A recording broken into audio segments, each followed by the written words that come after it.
چلتے چلتے وہ ایک چھوٹی سی بستی میں پہنچے۔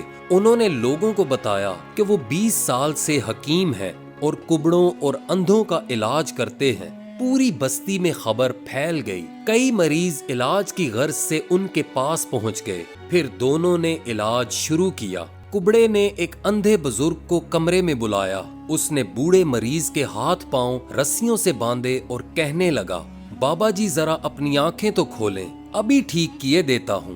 جب بوڑھے مریض نے اپنی آنکھیں کھولیں تو کبڑے نے جھٹ سے تھیلے میں ہاتھ ڈالا اور بہت سی ریت اس کی آنکھوں میں جھونک دی۔ بوڑھے نے ایک زوردار چیخ ماری۔ کبڑے نے پھر سے ریت مٹھی میں ڈال کر پھینکی اور مریض کا کھلا منہ ریت سے بھر گیا۔ اس کی سانس بند ہونے لگی اور کچھ ہی دیر میں وہ ہمیشہ کے لیے خاموش ہو گیا۔ دوسری طرف اندھے بھکاری نے ایک کبڑے کی کمر پر اس قدر زور سے ڈنڈا مارا کہ وہ زخموں کی تاب نہ لاتے ہوئے دنیا سے ہی رخصت ہو گیا۔